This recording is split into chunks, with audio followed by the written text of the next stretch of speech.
मी अमेरिकेतून परत आलो तेव्हा सर्व नातेवाईकांना घरी जेवायला बोलवलं, पण माझी एक बहीण बेला जेवणाला आलीच नाही. मला खूप आश्चर्य वाटलं. मी तिला फोन केला तर ती रडत्या आवाजात म्हणाली, तुझ्या बायकोने मला येऊ नकोस असं सांगितलं. तिचा तो अश्रूंनी भिजलेला आवाज ऐकून माझं काळीज हेलावलं. ती अगदी गरीब होती. मला खूप राग आला माझ्या बायकोवर. मी ताबडतोब जेवणाचं पार्सल घेतलं आणि तिच्या घरी निघालो. पण तिच्या घरावर कुलूप होतं. फोन सुद्धा बंद येत होता. मी निराश होऊन परत निघालो आणि वाटेत मला एक दृश्य दिसलं, जे पाहून माझं डोकं खाली झुकलं. मला वाटलं जमीन फाटावी आणि मी त्यात बुडून जावं. कारण काय माहितीये? माझी बहीण मेला आणि तिची मुलं. 5 वर्षांनंतर मी अमेरिकेहून परत आलो होतो. अनेक आठवणी, भावना आणि प्रश्न घेऊन. दरवाजा उघडताच मुलं धावत आली. बाबा आले, बाबा आले. मी त्यांना मिठीत घेतलं. मुलीला उचलून घेतलं. मुलाचे केस कुरवाळले. नीलम, माझी बायको, दरवाजाशी उभी होती आणि म्हणाली, तुमच्याशिवाय घर ओकळ वाटत होतं. घरात चकाकी होती. प्रत्येक कोपऱ्यात दिव्यांची रोषणाई आणि रंगसंगती. घरात जेवणाचा सुगंध दरवळत होता. पाहुण्यांची गर्दी होती. बायकांचे आणि पुरुषांचे वेगवेगळे गट चर्चेत गुंतले होते. पण मला एक चेहरा दिसला नाही, जो मी वर्षानुवर्ष पाहण्यासाठी आतुर होतो. बेला. मी नीलमला हळूच विचारलं, बेला आली नाही का? ती म्हणाली, कुठेतरी असेल. आतमध्येच असेल बहुतेक. अजून सगळ्यांशी नीट बोलणं झालंच नाही. मी तो विषय तात्पुरता सोडून दिला, पण माझ्या मनात अस्वस्थता दाटून आली. मनात विचार सुरू झाले, खरंच माझी बहीण इथे आहे का अजूनही नाराज आहे? इतकं अंतर झालंय, पण ती समोर आली नाही. हळूहळू पाहुणे निघून गेले. मी पुन्हा शोध घेतला, पण कुठेच बेला दिसली नाही. मी नीलमला पुन्हा विचारलं, बेला दिसली नाही अजूनही? तिने उत्तर दिलं, कदाचित आलीच नसेल. दिवाळीत खूप कामं असतात, थकली असेल. मी गप्प झालो, पण मन शांत नव्हतं. ही तीच बेला होती ना, जिला मी अमेरिकेला जाताना सांगितलं होतं, मी जातो. आणि ती रडत म्हणाली होती, भाऊ नको जाऊ, मी एकटी पडेन. तिच्या त्या निरागस डोळ्यांचं चित्र कायम माझ्या मनात होतं. जेव्हा मी अमेरिकेहून पैसे पाठवत असे, विशेषतः दिवाळीत, मी नीलमला सांगायचो, बेलासाठी ठेव. ती म्हणायची, हो दिले तिला. खूप आनंदी झाली ती. हे ऐकून मला समाधान वाटायचं. पण आज मी स्वतः आलो तेव्हा ना बेला, ना तिचं हास्य, ना तिची आशीर्वादाची वाक्य. रात्री सर्व पाहुणे निघून गेल्यावर आणि घर शांत झाल्यावर मी काही जेवणाचे डबे घेतले आणि म्हणालो, मी बेलाकडे जातोय. 2 दिवस झाले भेट झालेली नाही. नीलम म्हणाली, आता इतक्या रात्री? ती झोपली असेल, उद्या जा. मी ठामपणे म्हणालो, नाही, आजच जातो. माझ्या हातात 2 डबे होते. एकात पुलाव, समोसे, दुसऱ्यात गोड पेढे, बालुशाही, जलेबी. मी ते गाडीमध्ये ठेवताना स्वतःशीच म्हणालो, हे बेलासाठी आहे. मी सांगणार आहे की भावाने स्वतः तिच्यासाठी गोड तयार केला आहे. रस्ताभर मी विचारात गुंतलेलो होतो. गल्ली बदलत गेली, पण माझ्या डोळ्यांसमोर एकच चेहरा होता, बेला. आणि अखेर मी त्या जुन्या घरासमोर पोहोचलो, जे आईने बेलासाठी ठेवलं होतं. मी मनात विचार केला, आता ती दरवाजा उघडेल आणि मला मिठीत घेईल. 5 वर्षांचं अंतर क्षणात मिटून जाईल. पण जेव्हा मी त्या दरवाजासमोर उभा राहिलो, माझे पाय जागेवरच स्थिरावले. दरवाजावर जुने गंजलेले कुलूप होते, जणू वर्षानुवर्ष कोणी उघडतच नव्हतं. मी काही क्षण तिथे न बोलता उभा राहिलो. मनात पुन्हा आशा जागी झाली, कदाचित कुठेतरी समारंभाला गेली असेल, उशिरा परत येईल. पण त्या कुलूपाची शांतता आरडाओरड करत होती. हळूच त्या कुलूपाला हात लावला, जणू काही विचारायचं होतं. पण कुलूप शांतच राहिलं. माझं लक्ष दरवाजाच्या चौकटीकडे गेलं. तीच जुनी रचना, तीच मातीने भरलेली पायाची चिन्ह. पण आज सगळं परकं वाटत होतं. दरवाजाच्या शेजारी एक छोटंसं रोप होतं, तेही सुकून गेलेलं. काहीतरी काळजात तुटल्यासारखं वाटलं. मी डोळे बंद केले आणि तो क्षण आठवला जेव्हा अमेरिकेला जाण्याआधी याच दरवाजातून बाहेर पडत होतो. बेला त्याचा हात धरून म्हणाली होती, भाऊ जाऊ नकोस, मी एकटी पडेन. मी मागे वळून पाहिलं. आजूबाजूला पाहिलं, कोणीच नव्हतं. गल्ली ओसाड होती. जणू या घराचं दार बंद झाल्यानंतर संपूर्ण गल्लीच विसावलेली होती. लांब कुठेतरी एक कुत्रा कचऱ्यात काहीतरी शोधत होता आणि रात्रीच्या गार वाऱ्यात जुन्या मातीचा आणि दुःखाचा वास दरवळत होता.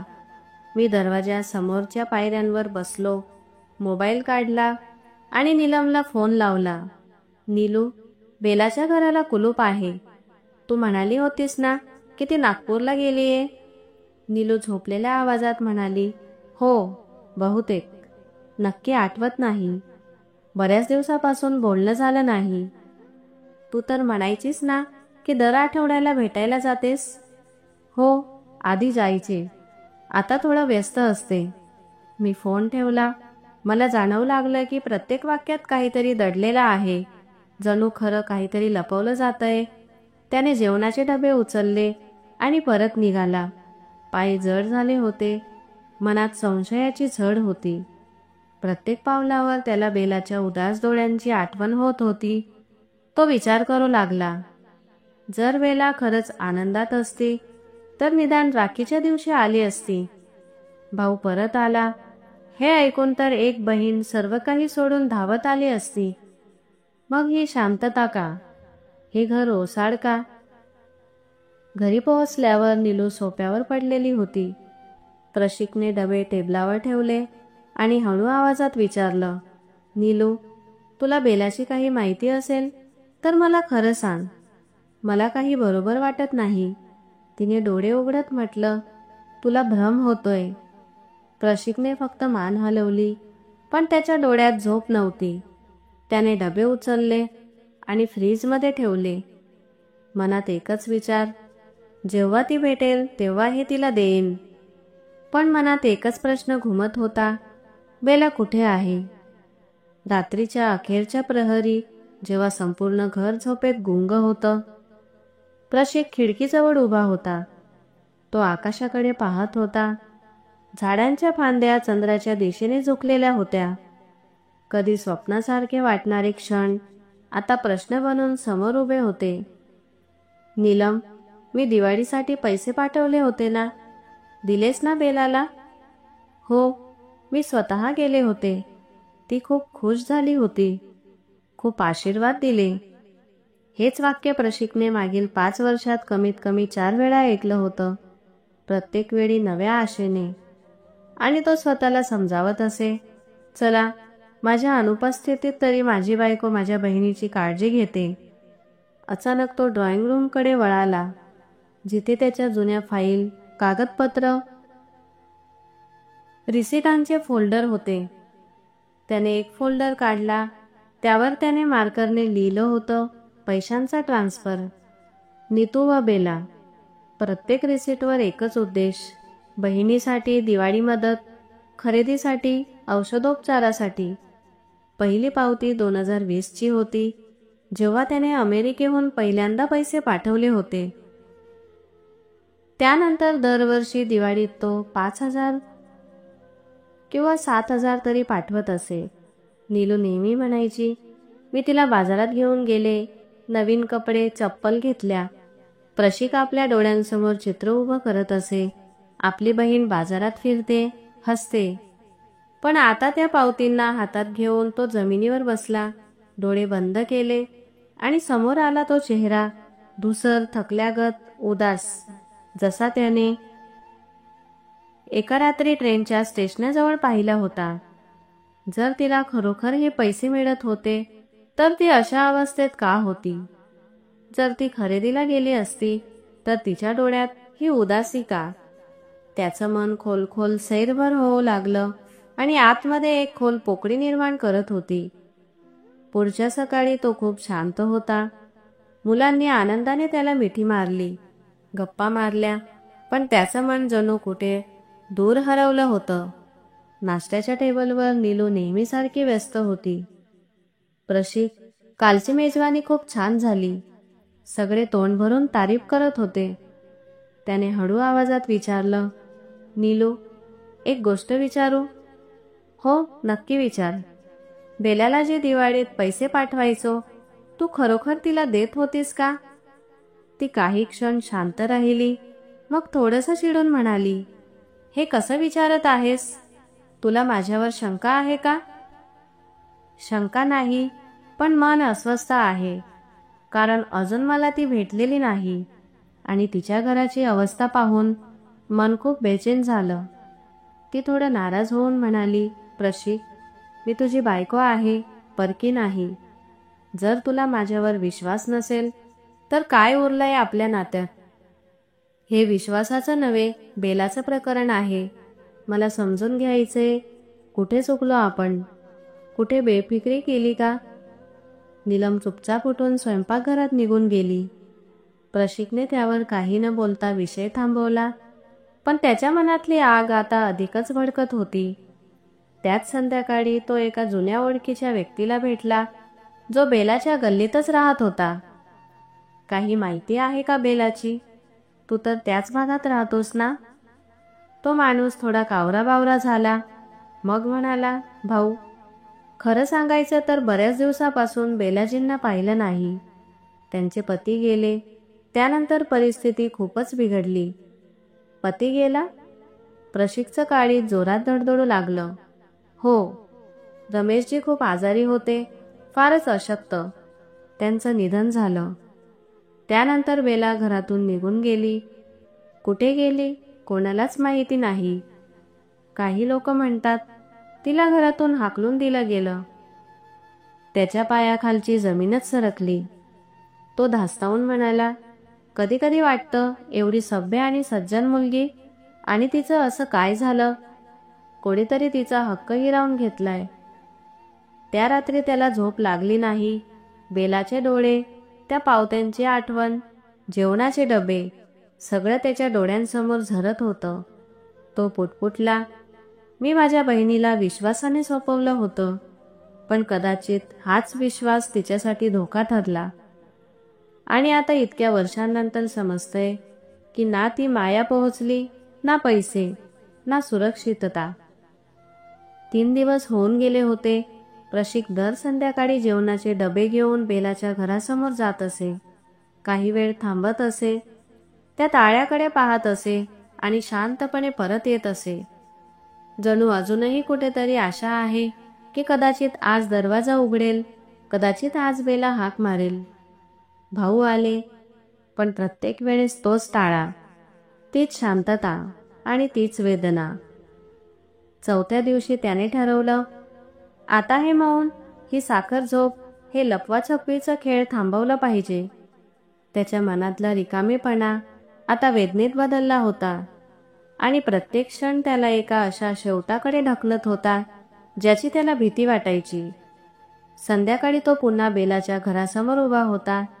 दरवाजा नेहमीप्रमाणे बंद, पण आज प्रशिकचं लक्ष त्या ताळ्यावर नव्हे तर घराच्या आजूबाजूच्या भिंतींवर आणि दारावर होतं, ज्या महिनोमहिने त्या बंद दाराच्या साक्षीदार राहिल्या होत्या.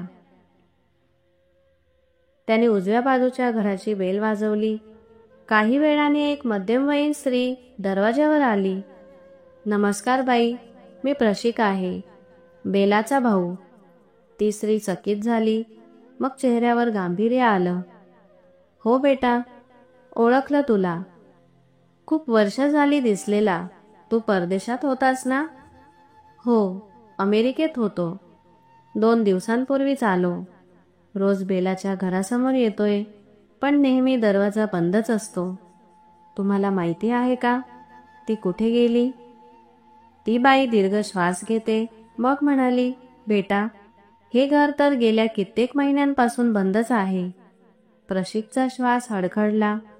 किती महिने? सुरुवातीला कधी कधी दिवा लागताना दिसायचा, पण गेल्या 8-9 महिन्यांपासून कोणाचंही येणं जाणं नाही. कुणी म्हणतं तिला घरातून हाकलून दिलं गेलं, कुणी म्हणतं ती स्वतःच गेली. तिचा नवरा खूप आजारी होता, 3 वर्षांपूर्वी मेला म्हणे. नंतर ती काही दिवस राहिली, मग नाहीशी झाली. त्याच्या डोळ्यात अविश्वास भरला, जणू त्याच्या समोरचं सगळं वास्तव कोलमडून पडलं. तो विचार करू लागला, हे खरंच असू शकतं का? तुम्ही कधी नीलमला इथे येताना पाहिलं आहे का? म्हणजे माझ्या पत्नीला? प्रशिकने शेजारच्या त्या बाईला विचारलं. ती बाई थोडी संकोचली, मग म्हणाली, सुरुवातीला येत होती, पण गेले 2 वर्ष झाली एकदाही दिसली नाही. हे ऐकून त्याचं काळीज धडधडू लागलं.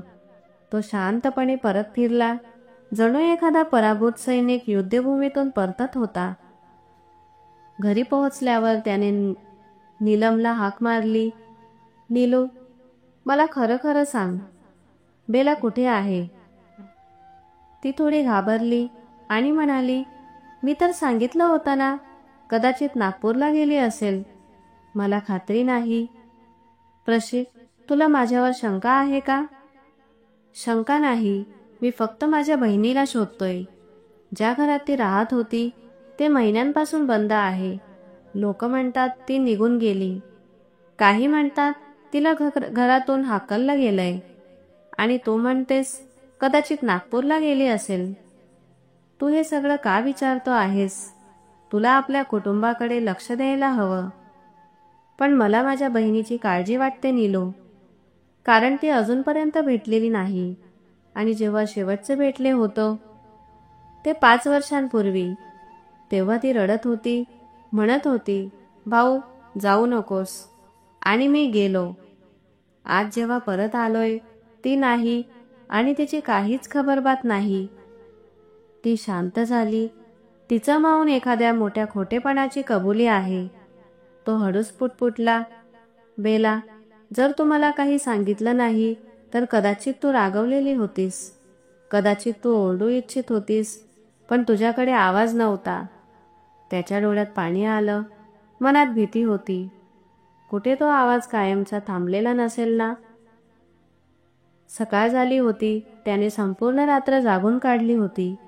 नीलू स्वयंपाकघरात कामात गुंतलेली होती.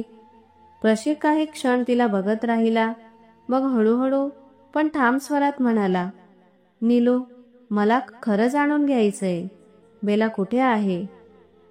नीलमने चकित होऊन त्याच्याकडे पाहिलं. आधी एक क्षण चेहऱ्यावर कृत्रिम हसू आलं, पण लगेच तिने चेहऱ्यावर व्यस्तता आणली आणि म्हणाली, मी तर आधीच सांगितलं होतं. कदाचित हा विश्वास आहे की भ्रम? तू म्हणाली होतीस की दर दिवाळीत तू तिला पैसे द्यायला जात होतीस, म्हणजे तुला तर सर्व काही माहिती असायला हवं. ती थोडी सावध झाली. तू इतकी चौकशी का करत आहेस? मी तुझी बायको आहे, गुन्हेगार नाही. तू माझ्याशी गुन्हेगारासारखं का वागतोस? प्रशिकचा आवाज प्रथमच थोडा चढला. मी 4 दिवसांपासून बेलाला शोधतोय, आणि तू फक्त एकच वाक्य पुन्हा पुन्हा सांगतेस, कदाचित नागपूरला गेले असेल. तुला खरंच माहिती आहे का ती कुठे आहे की नाही? स्पष्ट सांग. तिच्या डोळ्यात एक क्षण झिजक होती, मग ती म्हणाली, मी जे काही सांगितलं तेच खरं आहे. तुला माझ्या प्रत्येक गोष्टीवर शंका का येते? कारण तुझ्या प्रत्येक वाक्यात खोटेपणाचा वास आहे, आणि आता मला फक्त खरा शब्द हवा आहे, खोटं नाही. नीलम रागाने खुर्ची मागे ओढून उभी राहिली. आता तू मला खोटारडी म्हणणार? जर तुला तुझ्या बहिणीवर इतकं प्रेम होतं तर 5 वर्षांपूर्वी तिला एकटी का सोडून गेला? तू अमेरिकेत मज्जा करत होतास आणि मला बेलाची जबाबदारी दिली होतीस. त्याचं मन हादरून गेलं. मी अमेरिकेत होतो, पण प्रत्येक महिन्याला तिला पैसे पाठवत होतो. प्रत्येक दिवाळीला खास खर्चासाठी रक्कम पाठवत होतो, फक्त यासाठी की तिला सन्मानाने जगता यावं. आणि तू प्रत्येक वेळी म्हणायचीस, मी पैसे दिले. ती खूप खुश झाली. हे खरंच होतं का? मला आठवत नाही. कोणता वर्ष, कोणती रक्कम? तू प्रत्येक गोष्टीचा हिशोब का मागतो आहे? प्रशिक काही क्षण तिच्याकडे शांतपणे पाहत राहिला. आणि मग मृदू आवाजात म्हणाला, जर तू मला फसवलं असेल तरी मी तुला माफ करीन, पण मला फक्त माझी बहीण हवी आहे. ती कुठे आहे हे सांग. फक्त हेच? मग ती थोड्या वेळाने म्हणाली, मी तिला काही महिन्यांपूर्वी पाहिलं होतं. ती खूप आजारी वाटत होती. कुठे? प्रशिकचं काळीज जोरात धडधडू लागलं. तिनं नजर चुकवत उत्तर दिलं, बाजारात जुन्या कपड्यांच्या दुकानांजवळ. कदाचित काहीतरी घ्यायला आली होती. आणि तू मला का नाही सांगितलं? त्याने विचारलं. मला वाटलं सांगून काही उपयोग. तू दूर होतास आणि ती काही बोलण्याच्या स्थितीत सुद्धा नव्हती. म्हणजे तू गप्प राहिलीस आणि मी मात्र समजत राहिलो की माझी बहीण सुखात आहे. तू कधी सांगितलंच नाही की तिचा नवरा गेलाय, ती एकटी झाली. का? आता ती समोर आली. ती म्हणाली, मला जे योग्य वाटलं ते केलं. प्रशिकने डोकं खाली झुकवलं. तू माझ्या विश्वासाला तडा दिलास नीलम, आणि कदाचित माझ्या बहिणीच्या आयुष्यालाही. घराच्या कोपऱ्यात ठेवलेला पंखा घरघर करत फिरत होता. त्याचा आवाज संपूर्ण खोलीत भरून राहिला होता, पण त्याच्या कानात एकच आवाज घुमत होता, भाऊ, जाऊ नको. तो उठला आणि खोलीतून बाहेर पडला. म्हणाला, जर तू मला सांगणार नाहीस तर मी स्वतः शोधेन, पण ही शोधयात्रा आता थांबणार नाही. जरी मला शहराच्या प्रत्येक गल्लीत जावं लागलं तरी. आता त्याला नक्की कळालं होतं, काहीतरी लपवलं गेलंय आणि ती खरी गोष्ट फार काळ दडून राहू शकणार नाही. सकाळची कोवळी किरणं खिडकीतून येऊन प्रशिकच्या चेहऱ्यावर पडत होती.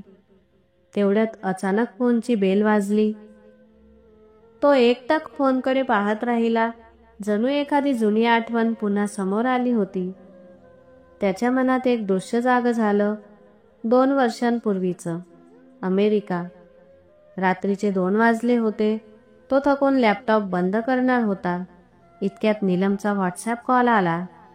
प्रशिक, एक चांगली बातमी आहे बेलासाठी. एक चांगला प्रस्ताव आलाय.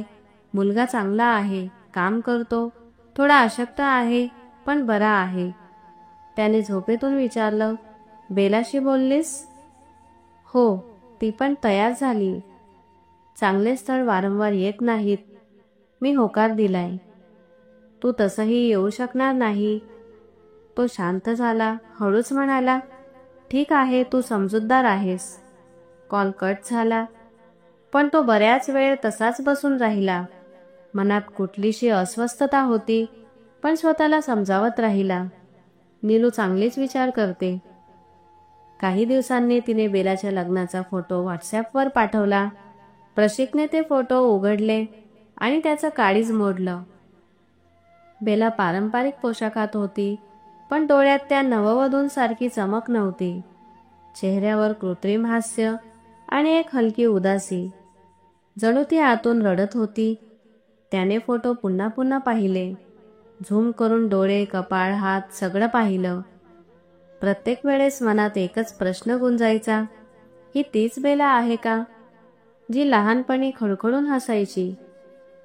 त्यावेळी त्याने स्वतःला समजावलं होतं, कदाचित कॅमेराचा अँगल वाईट होता किंवा ती थकलेली असेल. पण आता जेव्हा खरं उघड होत होतं, ते फोटो आता धारदार सुरीसारखे त्याच्या काळजावर वार करत होते. त्याने कपाट उघडलं आणि ती फाईल काढली, ज्यात बेलाचे लग्नाचे फोटो जपून ठेवले होते. फोटो हातात घेताच तोच दृश्य पुन्हा समोर उभं राहिलं. बेलाचा वाकलेला चेहरा, थकलेले डोळे आणि एक अनामिक भीती. यावेळी प्रशिकने फोटो बारकाईने पाहिला. मागे काही स्त्रिया होत्या, नीलमचे नातेवाईक, काही अपरिचित चेहरे, पण बेलाच्या आजूबाजूला कोणी ओळखीचं नव्हतं. ना आईसारखं मायेची सावली, ना वडिलांसारखं पाठबळ, फक्त एकटेपणा आणि शांतता. त्याने बोटांनी तो फोटो अलगद स्पर्श केला आणि मनात विचारलं, मी का नाही आलो, का नाही थांबलो? त्याला आठवलं, त्यावेळी अमेरिकेहून परतणं शक्य नव्हतं, पण आता त्याला वाटू लागलं, हे सगळं केवळ निमित्त होतं. मी माझ्या बहिणीला एकटं सोडलं आणि कदाचित माझी अनुपस्थितीच तिच्या आयुष्यात अंधार घेऊन आली. अचानक त्याच्या मनात एक गोष्ट आली. लग्नानंतर त्याने कधीही बेलाशी थेट संवाद केला नव्हता. प्रत्येक वेळी जेव्हा फोन केला, नीलमच बोलायची. एकदाही तिने फोन बेलाला दिला नाही. प्रशिकने डोकं हातात घेतलं. मी इतका आंधळा कसा झालो? इतके स्पष्ट संकेत होते आणि तरीही मी प्रत्येक वेळेस विश्वास ठेवला.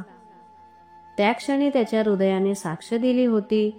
बेलाचं लग्न नीलमने जबरदस्ती लावून दिलं होतं आणि कदाचित बेलाची इच्छा विचारली सुद्धा नव्हती. तो संबंध चांगला नव्हता, फक्त तिच्यासाठी एक सोपा मार्ग होता, जबाबदारीपासून सुटण्याचा. आता त्याचा संशय पूर्णपणे विश्वासात बदलला होता. तो स्वतःशी पुटपुटला, बेलाने कदाचित माझ्या अनुपस्थितीत मदतीसाठी मला हाक मारली होती, पण ती हाक माझ्यापर्यंत पोहोचली नाही आणि नीलूने ती हाक दाबली. त्याने फोटोंची फाईल बंद केली, कागद परत ठेवले. पण यावेळी त्याच्या मनात एक वचन होतं, आता मी शांत बसणार नाही. मी बेलाला शोधून काढणार आणि तिच्यापासून जे काही हिरावून घेतलं गेलंय ते सगळं परत आणणार. या रात्री प्रथमच प्रशिकने मनापासून प्रार्थना केली, हे भगवंता, मला माझी बहीण परत दे आणि एवढं बळ दे की मी तिच्यासाठी लढू शकेन. तिचा हक्क, तिचा मान, तिचं आयुष्य परत मिळवू शकेन. दिवाळीचा पवित्र महिना सुरू होता. दररोज मंदिरात रोषणाई असायची. भजन ऐकू यायचे. तोही रोज मंदिराजवळ जाऊन भजन ऐकायचा आणि आपलं दुःख देवासमोर मांडायचा. त्या रात्रीही तो भजनासाठी मंदिरात गेला. त्याचं मन भरून आलं. विचारांचा गोंधळ, काळजातली अस्वस्थता आणि ओठांवर एकच प्रार्थना, माझी बहीण मला परत मिळवून दे. भजन संपल्यावर तो बाहेर आला. हवेत गारवा होता आणि मंद सुवास दरवळत होता. जणू आकाशातून समाधान खाली उतरलं होतं. तो मंद चालत मंदिरासमोर असलेल्या बाजाराच्या दिशेने गेला, जिथे रोज काही संस्था अन्न वाटप करत असत. त्या दिवशी तिथे खूप गर्दी होती. एका पांढऱ्या गाडीचं मागचं दार उघडलेलं होतं आणि एक वृद्ध माणूस प्लास्टिकच्या पिशव्यांतून अन्न वाटत होता. लोक रांग न लावता एकमेकांना ढकलत होते. स्त्रिया आपल्या मुलांना पुढे करत होत्या. कुणीतरी ओरडत होतं, माझी 3 मुलं आहेत, 2 पिशव्या द्या. काल नाही मिळालं, आज तरी द्या.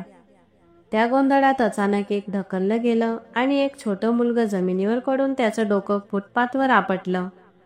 एक तीव्र किंकाळी उठली आणि गर्दी थोडी मागे सरकली. अरे, मुलगा जखमी झाला. प्रशिक दचकला आणि पुढे धावला. मुलाच्या डोक्यातून रक्त वाहत होतं आणि तो जोरजोरात रडत होता. आई, आई. तेवढ्यात एका क्रूश आणि धूसर ओढणी घातलेल्या स्त्रीने झोपड्यांकडून धावत येत मुलाला उचललं. तिने दुपट्ट्याने त्याचं रक्त पुसलं आणि प्रेमाने म्हणाली, बाळा रडू नको, फक्त थोडंसं लागलंय. त्याने त्या स्त्रीचा चेहरा पाहिला आणि त्याचे पाय लटपटले. तो चेहरा, ती डोळ्यातील वेदना, तीच आवाज, ती बेला होती. क्षणभर सगळं थांबलेलं वाटलं. त्याचं काळीज वेगानं धडधडू लागलं. त्याला स्वतःच्या डोळ्यावर विश्वास बसत नव्हता. तो जोरात पुढे झाला, बेला, बेला, मी आहे कौशिक, तुझा भाऊ. बेलाने दचकून वर पाहिलं. डोळ्यात आश्चर्य, भीती आणि थोडीशी ओळख होती. पण तिने ताबडतोब मुलाला घट्ट पकडलं आणि झोपड्यांच्या दिशेने धावत सुटली. बेला थांब, मी आहे भैया. पण ती एक क्षणासाठीही थांबली नाही. मागे वळूनही पाहिलं नाही. प्रशिक तिच्या मागे धावत गेला, पण गर्दी आणि अंधाऱ्या गल्ल्यांनी जणू बेलाच्या त्या मौन आक्रोशाला त्याच्यापासून दूर लोटलं. तो एका झोपडीपाशी येऊन थांबला. समोर काही अस्थायी झोपड्या होत्या, बांबू आणि प्लास्टिकच्या चादरींनी बनवलेल्या. तिथे फक्त काही दिवे पेटलेले होते आणि भुकेले चेहरे दिसत होते. बेला कुठेही दिसत नव्हती. त्याचा श्वास अनियंत्रित झाला. तो जमिनीवर बसला. दोन्ही हातांनी चेहरा झाकून जोरात रडू लागला. हे देवा, माझी बहीण या अवस्थेत, झोपड्यात, रात्रीच्या अंधारात ठेच खात, आणि मी 5 वर्ष समजत राहिलो की ती सुखात आहे. हळूहळू तो उठला, कपडे झटकले आणि घरी जाण्यासाठी निघाला. पण त्याच्या प्रत्येक पावलाबरोबर काळजाचा ठोका वेगाने वाढत होता. काय उपयोग झाला माझ्या अनुपस्थितीचा? असा फायदा घेतलास की माझ्या बहिणीला जमिनीखालच्या अवस्थेत आणून ठेवलेस. त्याच्या आत आता आग पेटली होती. आता तो फक्त प्रश्न विचारणार नव्हता, तर खरं बाहेर काढल्याशिवाय राहणार नव्हता. किंमत काहीही लागो. घरी पोहोचताच त्याने दरवाजा उघडला आणि आत गेला. नीलम सोफ्यावर बसलेली होती, मोबाईलमध्ये गुंतलेली. प्रशिकने एक नजर तिच्यावर टाकली आणि शांत पण धारदार आवाजात म्हणाला, तुझ्या प्रत्येक शांततेचं उत्तर मला आज मिळालं आहे. मी बेलाला भेटलोय आणि आता सगळं खरं जाणल्याशिवाय मी शांत बसणार नाही. तिचा चेहरा फिकट पडला. त्याच्या डोळ्यात आता अश्रू नव्हते, फक्त ठाम निर्धार होता. रात्र गडद होत चालली होती, पण प्रशिकच्या मनाचा अंधार आता प्रकाश मागत होता. त्याच्या डोळ्यांपुढे सतत तीच दृश्य झोडत होती. बेलाचा मळकट चेहरा, भीतीने भरलेल्या डोळ्यातील उदासवाणा चमक आणि तिच्या मुलाच्या डोक्यातून वाहणारे रक्त. तो पूर्ण रात्र इकडे तिकडे फिरत राहिला. झोप काही आली नाही. मनाला शांती मिळाली नाही. शेवटी पहाटेचा उजेड झाला आणि तो उठला. अंघोळ केली. देवापुढे बसून हात जोडले. डोळ्यातून अश्रू वाहत होते. तो म्हणाला, देवा, माझ्याकडून चूक झाली असेल तर मला माफ कर. पण आता मी माझ्या बहिणीसाठी लढणार आहे. तिला त्या घाणीतून बाहेर काढणार आहे, जिथं माझं मौन आणि नीलूच्या स्वार्थी विचारांनी तिला ढकलून दिलं. नीलम अजूनही सोफ्यावर होती.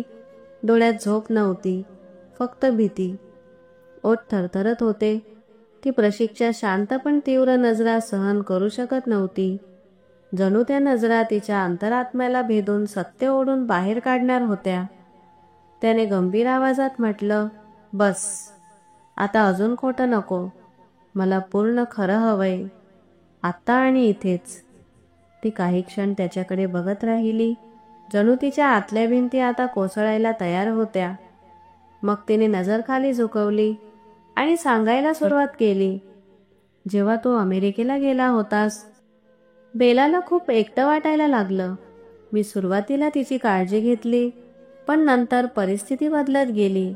नातेवाईक येत होते आणि मी जाणवायला लागलं की लोक बोलत होते, कुवारी मुलगी भावाच्या घरी राहते, पुरुषाशिवाय घरात आहे. मला लोक काय म्हणतात याची चिंता होती. म्हणजे तुला लोकांच्या बोलण्याची चिंता होती, पण माझ्या बहिणीच्या इज्जतीची नव्हती. त्याने मध्येच थांबवत विचारलं.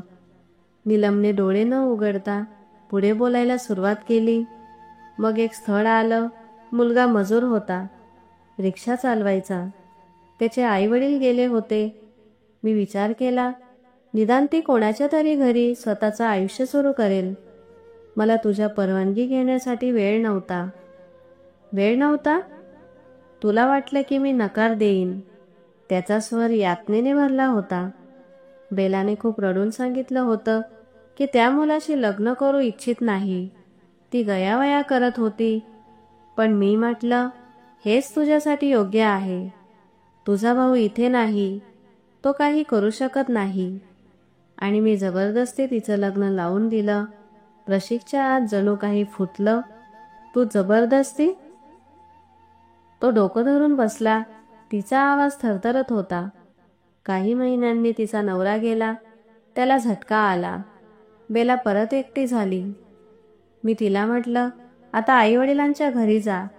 मी तुला इथे ठेवू शकत नाही. माझी मुलं आहेत, पाहुणे येतात. एक विधवा, तीही दुःखी, माझ्यासाठी अडचण बनत होती. म्हणजे तू तिला घराबाहेर काढलं. प्रशिक ओरडला. मी तिला तुझ्या हवाली केलं होतं आणि तो तिला घरातून हाकलून दिला. ती रडू लागली. मला काही समजत नव्हतं. मी जे केलं ते स्वतःच्या सोयीसाठी केलं. त्याचा चेहरा संताप आणि अपमानाने लाल झाला होता.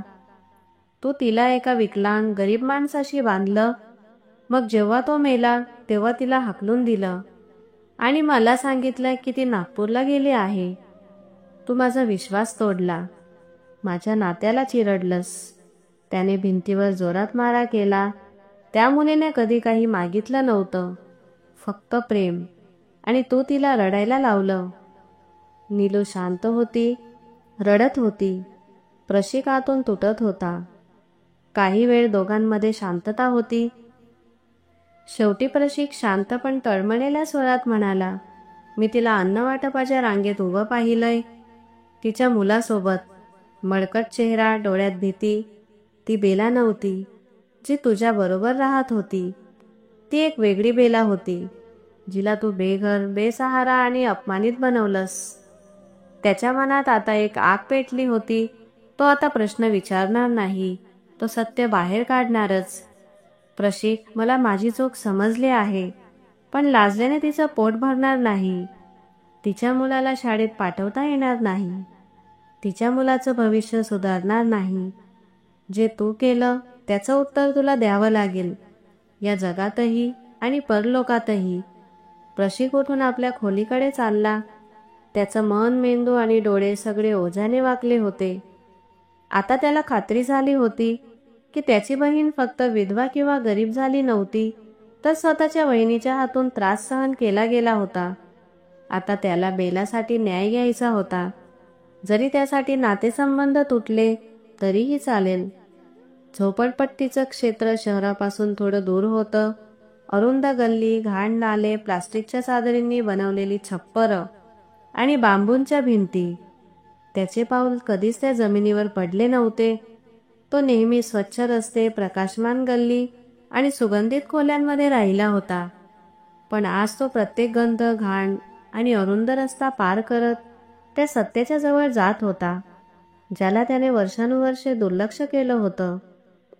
त्याच्या हातात एक छोटी पिशवी होती, ज्यात मुलांसाठी बिस्किटं, ज्यूसचे डबे आणि एक पांढरी चादर होती.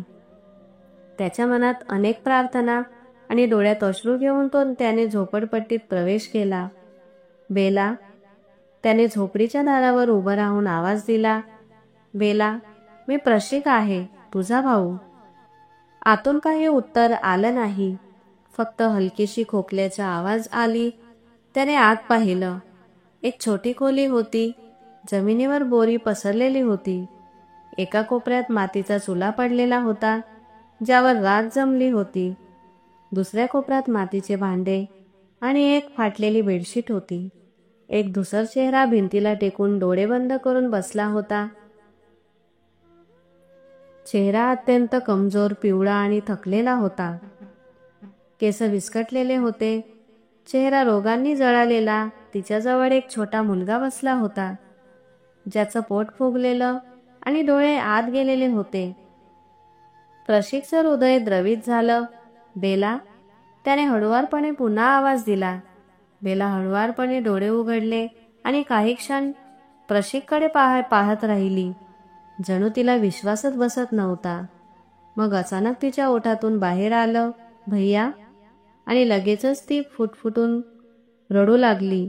प्रशिक धावत तिच्या जवळ गेला. तिला आपल्या छातीला लावलं. बेला, माझी बहीण, मी आलो आहे. मला माफ कर, मला खूप उशीर झाला.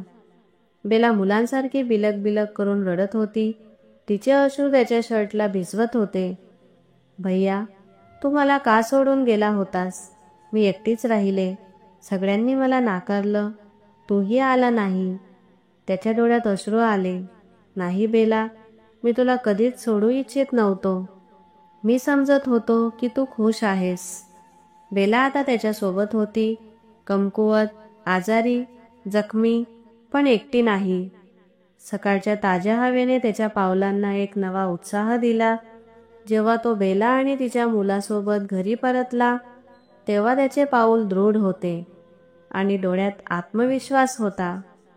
घराच्या दारात नीतू उभी होती. तिच्या चेहऱ्यावर आश्चर्य, अस्वस्थता आणि थोडी भीती होती. बेला पाहून ती स्तब्ध झाली.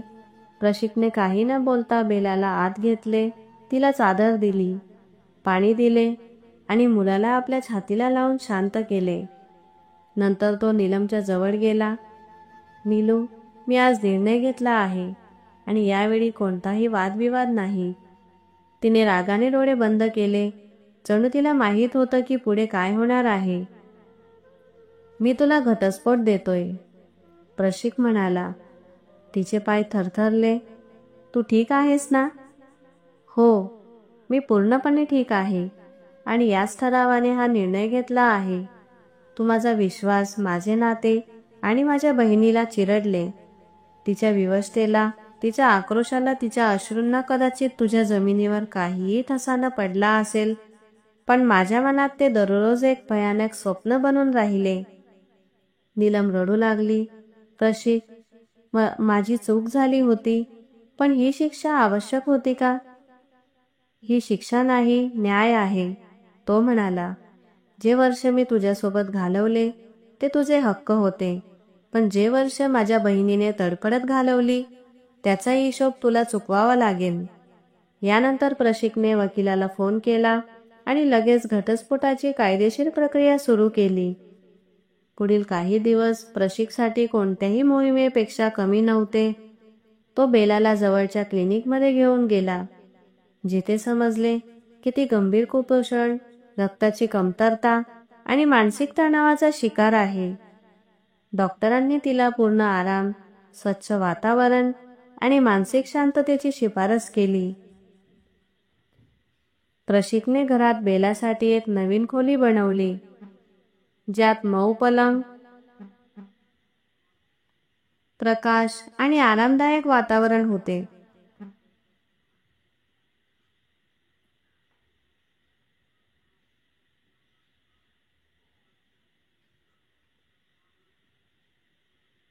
तो स्वतः तिच्यासाठी जेवण बनवत, वेळेवर औषधे देत आणि तिला सुरक्षित असल्याचे जाणवत असे. तिचा मुलगा, ज्याचे नाव राघव होते, कमकुवत पण समजदार मुलगा होता. प्रशिकने त्याला जवळच्या शाळेत प्रवेश दिला, शाळेच्या प्रमुखाशी बोलले, फॉर्म भरले आणि पहिल्या दिवशी त्याच्यासोबत शाळेच्या गेटपर्यंत गेला. राघवने शाळेच्या गेटवर प्रशिकचा हात घट्ट पकडला आणि विचारले, मामा, तुम्ही मला सोडून तर जाणार नाही ना? त्याने त्याच्या माथ्यावर चुंबन करत उत्तर दिले, नाही बेटा, आता कधीही नाही.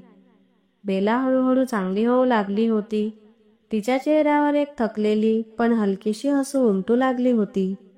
ती प्रशिकशी बोलू लागली होती, मुलाच्या गृहपाठात मदत करत होती आणि संध्याकाळी घराच्या अंगणात बसून आकाशाकडे पाहत होती. जणू कित्येक वर्षांनी तिला शांतता मिळाली होती. पण एक दिवस जेव्हा प्रशिक तिला कपडे विकत घेण्यासाठी बाजारात घेऊन गेला आणि परत येताना घरात पोहोचला, तेव्हा पाहिले की बेला सोफ्यावर बसून रडत होती. तिच्या हातात एक जुनी फाईल होती, ज्यावर धूळ जमली होती. हे काय आहे? त्याने विचारले. बेला अश्रू पुसत म्हणाली, भैया, ही आईच्या मालमत्तेची फाईल आहे, जी माझ्या नावावर होती. हो, तीच घर ज्यात तू राहत होतास? त्याने तिला विचारले. बेला डोकं हलवून हो म्हणाली. पण आता ही फाईल माझ्या नावावर नाही. प्रशिक चकित झाला. काय अर्थ? जेव्हा माझ्या पतीचे निधन झाले आणि तो अमेरिकेत होता, तेव्हा एक दिवस नीलम आली. तिने सांगितले की घराची देखभाल करणं कठीण आहे आणि काही कागदपत्रांवर स्वाक्षरी करून घेतली. मी ते वाचले नाही, फक्त स्वाक्षरी केली. आजच्या कागदपत्रांवर स्पष्टपणे लिहिले होते, मालक नीलम शहा. प्रशिकला मोठा धक्का बसला. तिने तुझं घरही आपल्या नावावर केलं? बेला डोकं खाली घालून म्हणाली, भैया, मला वाटलं की कदाचित तूच सांगितलं असशील. त्याच्या डोळ्यात राग उतरला. नाही बेला, मी कधीही तुला घरातून बाहेर काढण्याचा विचारही केला नाही. तिने तुझी शेवटची संपत्तीही तुझ्याकडून हिसकावली. त्याला आता समजले की नीलमने फक्त बेलाचीच नाही तर तिची ओळख, तिचा अधिकार आणि तिचं भविष्यही हिसकावलं होतं. त्याने बेलाचा हात धरला आणि म्हणाला, आता जे काही तुझ्याकडून घेतलं गेलं आहे ते सगळं तुला परत मिळेल, मी वचन देतो. बेला डोळे मिटून बसली आणि बऱ्याच वर्षांनंतर तिच्या चेहऱ्यावर खरी समाधानी आणि हसू उमटलं. तिला खात्री झाली होती की तिचा भाऊ तिला आता कधीही एकटं सोडणार नाही. घड्याळाच्या काट्यांनी हळूहळू रात्रीच्या गडदेत प्रवेश केला, पण प्रशिकच्या डोळ्यात झोपेचं नाव नव्हतं. रात्री बेलाचा चेहरा समाधानाने उजळला. राघव शांतपणे झोपला होता. घरात अनेक वर्षांनी शांतता आणि सुकून होता. पण तो वादळ, जो सत्य समजल्यावर फक्त शांत बसून शकत नाही, तर न्यायाच्या मागणीसाठी बाहेर पडतो. फाईल्स आणि जुने कागदपत्र त्याच्यासमोर विखुरले होते. तो पुन्हा पुन्हा कागद पाहत होता, वाचत होता, तारखा तपासत होता आणि प्रत्येक शब्दामागील कटकारस्थान समजण्याचा प्रयत्न करत होता. पण त्याला आणखी एक शंका लागली. बेलाच्या दागिन्यांशिवाय, जे त्याने विदेशातून आणले होते आणि विशेषतः बेलासाठी बनवले होते, ते दागिने कुठे गेले? बेला, एक गोष्ट सांग, ते दागिने जे आईने तुला दिले होते आणि काही मीही पाठवले होते, ते कुठे आहेत? बेला थोडा वेळ विचार करून हळू आवाजात म्हणाली, भैया, लग्नाच्या वेळी सगळे दागिने नीलमकडे होते. तिने सांगितले होते की ती त्यांना सुरक्षित ठेवेल. मी कधीच परत मागितले नाही. नंतर जेव्हा वाद झाला आणि मला तुमच्या घरी बाहेर काढले, तेव्हा ते दागिने कधीच परत मिळाले नाही. प्रशिकच्या मुठी चांगल्या बंद झाल्या. आणखी एक सत्य त्याच्या समोर उभं होत राहिलं. त्याच्या डोळ्यात राग आणि प्रश्नांचा आक्रोश होता. दुसऱ्या दिवशी त्याने सर्व पावत्या आणि छायाचित्रे गोळा केली. बँक रेकॉर्ड आणि छायाचित्रे, ज्यात नीलमने स्वतः दागिने घालून लिहिले होते की हे दागिने बेलासाठी सुरक्षित ठेवले आहेत. त्याने वकिलांशी संपर्क साधला.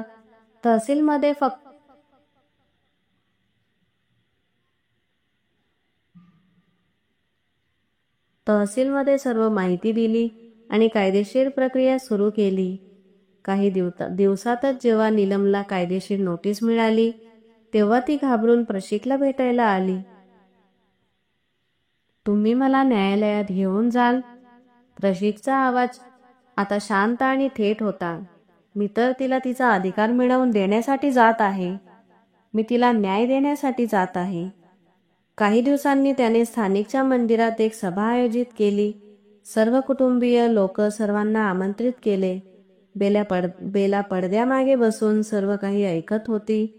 प्रशिक उभा राहिला, हातात तीच फाईल आणि मनात खोल प्रश्नांसह.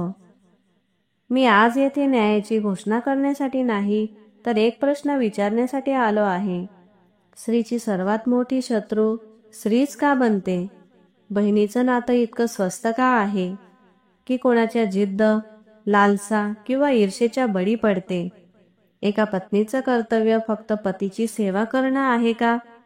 किंवा त्याच्या अनुपस्थितीत त्याच्या घराच्या मर्यादा राखणं देखील आहे? सर्व सभेत शांतता पसरली होती. सर्वांचे डोळे खाली होते. माझ्या बहिणीला जमिनीवर घालवलं गेलं. तंबूमध्ये झोपायला भाग पाडलं गेलं. सरकारी राशनच्या रांगेत उभं राहायला लावलं गेलं. आणि मी विचार करत राहिलो की ती खुश आहे, कारण माझी पत्नी मला विश्वास देत राहिली की सगळं काही ठीक आहे. त्याने त्या सभेत नीलमला तिच्या कृत्यांसाठी जबाबदार धरलं आणि बेलाच्या हक्कांची पुन्हा स्थापना केली. त्याने तिच्या मालमत्तेची आणि दागिन्यांची परतफेड केली आणि तिच्या अस्तित्वाला न्याय दिला. त्याने सिद्ध केलं की सत्य आणि न्यायाच्या मार्गावर चालणारा माणूस कधीही हारत नाही.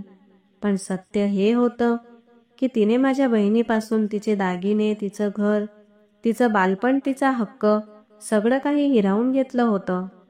त्याचा आवाज अडखळला होता. आम्ही पुरुष चुकतो, कबूल करतो आणि बऱ्याचदा सुधारतो सुद्धा. पण जेव्हा एक बाई दुसऱ्या बाईवर अत्याचार करते, तेव्हा कुणीच उत्तरदायी राहत नाही का? त्याने एका क्षणासाठी सभेतील सगळ्यांकडे नजर फिरवली आणि हळू आवाजात म्हणाला, मी माझ्या बहिणीला पुन्हा शोधला आहे. तिला तिचा हक्क पुन्हा मिळवून दिला आहे, पण समाजात अजून हजारो बेला आहेत ज्या फसवणूक, टोमणे आणि द्वेष यांच्या छायेखाली जगत आहेत, फक्त यासाठी की त्यांच्या स्वतःच्या बहिणी, भावजया किंवा सासू त्यांच्यात सर्वात मोठ्या शत्रू ठरतात. शेवटी त्याने फक्त एवढंच सांगितलं, आज तुमच्या घरी सुद्धा एखादी बेला असेल तर तिच्यासाठी वेळ काढा. ती गप्प असेल पण आतून तुटलेली असेल. आणि जर तुम्ही एक स्त्री असाल तर दुसऱ्या स्त्रीचा हात धरा, कारण स्त्रीने तिचा हात धरून जे नातं तयार होतं तेच खरी माणुसकी असते. पडद्यामागे बसलेली बेला डोळ्यातून वाहणाऱ्या अश्रूंनी ओलावलेली होती, पण हे अश्रू आता दुःखाचे नव्हते तर आत्मसन्मानाचे होते. तर मित्रांनो, या कथेतून आपल्याला हे शिकायला मिळतं की आपल्या नात्यांची जबाबदारी स्वतः घेणं गरजेचं आहे. दुसऱ्यावर अंधविश्वास करू नका. स्त्रीचं खरं सौंदर्य तिच्या कोमल हृदयात आणि दुसऱ्या स्त्रीसाठी असलेल्या करुणेत असतं, हे ईर्ष्या आणि द्वेषात नाही. म्हणूनच मित्रांनो, ही होती आजची कथा. या कथेबद्दल तुमचं काय मत आहे ते नक्कीच खाली कमेंट बॉक्समध्ये लिहा. जर कथा आवडली असेल तर व्हिडिओला लाईक करा आणि चॅनलला सबस्क्राईब करा. बेल आयकॉनवर क्लिक करून ऑलवर सेट करा, जेणेकरून पुढील कथेची माहिती तुम्हाला लगेच मिळेल. धन्यवाद.